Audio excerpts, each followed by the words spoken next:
Hi friends, இன்றைக்கி potato cheese ball தான் செய்ய போகிறோம். பொட்டேட்டோ சீஸ் பார்த்தீங்கன்னா ஒரு 5 பொட்டேட்டோ எடுத்து வச்சுருக்கேன். இந்த 5 பொட்டேட்டோ வச்சு நம்ம சீஸ் பால் பார்க்க போகிறோம். ஓகேங்களா? அந்த பொட்டேட்டோவை நல்லா மத்தில் மசிச்சிக்கிங்க. நல்லா அந்த வேக வச்ச பொட்டேட்டோவை நல்லா அழுத்திடுங்க. ஒரு 3 டீஸ்பூன் அரிசி மாவு போட்டுக்கணும். அப்புறம் அதிலே நம்ம பிரெட் கிராம்ஸ் கொஞ்சம் போட்டுக்கணும். அப்புறம் நம்ம கொஞ்சமாக ஒரு ½ டீஸ்பூன் அளவுக்கு மிளகாத்தூள், வெறும் மிளகாத்தூள், சரிங்களா? எதுவும் சேர்க்காத ஒரு மிளகாத்தூள் போடணும். எதுவும் சேர்க்காதுன்னா வெறும் ரா மிளகாத்தூள் அரைச்சி வச்சுருக்கோம் இல்லைங்களா, அது போடணும். இதெல்லாம் வீட்லேயே நம்ம செஞ்சது. பிரெட் கிராம்ஸ் மட்டும் ப்ரெட்டை வாங்கி நம்ம அதை ரோஸ்ட் பண்ணி அதை அரைச்சி வச்சுருப்போம். அதை சேர்த்துக்கணும். இப்போ அதை நல்லா நம்ம நல்லா கலரிடணும். தேவையான அளவுக்கு உப்பும் கொஞ்சம் சேர்த்துக்குங்க, சரிங்களா? நம்மளுக்கு எவ்வளோ தேவையோ அந்த அளவுக்கு உப்பும் சேர்த்துக்குங்க. நான் சேர்த்த பிறகு நான் சொல்கிறேன். அதனால் உப்பு கொஞ்சம் சேர்த்துக்குங்க, சரிங்களா? காமி. இப்போ நீங்கள் சின்ன சின்னதாக கொத்தமல்லியும் கொஞ்சம் சேர்த்துக்குங்க. குட்டி குட்டியாக சாப் பண்ணி சேர்த்துக்குங்க. ஓகே, பாலாக நம்ம பண்ணி இங்கே வச்சுக்கோங்க. நம்ம இந்த மாதிரி ரவுண்டாக நம்ம செஞ்சு வச்சுக்கணும், சரிங்களா?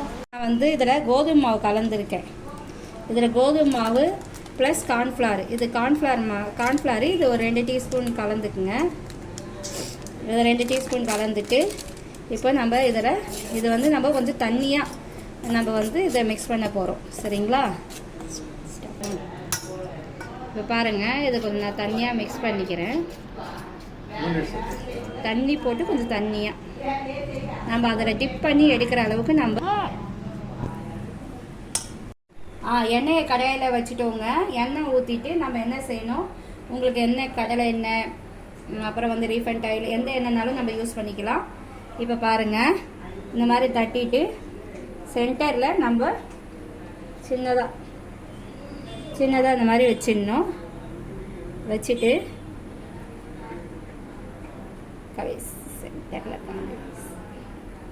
சென்டரில் காமிக்காதையா பாருங்கள், சரிங்களா?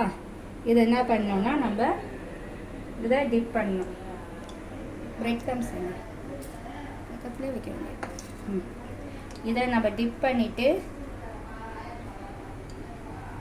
அப்புறம் இந்த பிரெட் கிரம்ஸில் சேர்த்து நம்ம எண்ணெயில் போட்டு எடுக்க வேண்டியது தான். இப்போ நான் அதை சேர்த்து ஒரு 4-5 வச்சுட்டு நான் அப்புறம் போடுறேன். எண்ணெய் கொஞ்சம் காயட்டும். இங்கே பாருங்கள், நம்ம பிரெட் கிரம்ஸ் இந்த மாதிரி போட்டு நம்ம ரெடி பண்ணி வச்சுட்டு இப்போ நான் போடுறேன். பாருங்கள், எண்ணெய் காஞ்சிடுச்சு. எண்ணெய் காஞ்சிச்சான்னு பார்க்கறதுக்கு நம்மளுக்கு கை இப்படி வச்சோம்னா நமக்கு ஆவி வரணும். வந்ததும் எண்ணெய் காஞ்சிச்சு போடுறேன். புஷ்ஷுன்னு வரணும் இந்த மாதிரி. அப்போ தான் எண்ணெய் காஞ்சிச்சின்னு அர்த்தம். இதில் ஒரு 3-4 போடுறேன். 4-5 கூட ஓகே. இப்போ இது ரெடி ஆகணும். இது பாருங்கள், இது நம்ம ஸ்லிம்மில் வச்சு பண்ணலாம், சரிங்களா? ஸ்லிம்மில் வச்சு பண்ணுங்கள். ஏன்னா நம்ம கோதுமை மாவு போட்டதுனால கொஞ்சம் பிளாக் கலர் ஆகிடும். இதை நம்ம ஸ்லிம்மில் வச்சு ப்ரௌன் கலர் ஆனதும் எடுத்துடுங்க, ஓகேங்களா? இப்போ பாருங்கள், இப்போ நான் ப்ரௌன் கலர் ஆனதும் காமிக்கிறேன். சரி வச்சுக்கோங்க. இதை பாருங்கள், ரெடி ஆயிடுச்சு. நான் உங்களுக்கு ஒன்று மட்டும் நான் இது பண்ணி காமிக்கிறேன். இங்கே பாருங்கள், நம்ம சீஸ் பால் ரெடி ஆயிடுச்சு. இதை பிச்சு காமிக்கிறேன் நான். இங்கே பாருங்கள், உள்ளே எவ்வளோ சூப்பராக வந்திருக்கு இல்லைங்களா? இதுதான் ரொம்ப நல்லாயிருக்கும். சாப்பிட்டு பாருங்கள். எங்கள் சேனலை நீங்கள் சப்ஸ்கிரைப் பண்ணி வச்சுக்கோங்க. பெல் ஐக்கானை கிளிக் பண்ணுங்கள். எங்களது வாழ்க நலமுடன் சேனல். இந்த சேனலை சப்ஸ்கிரைப் பண்ணி வச்சுக்கோங்க. Thank you very much.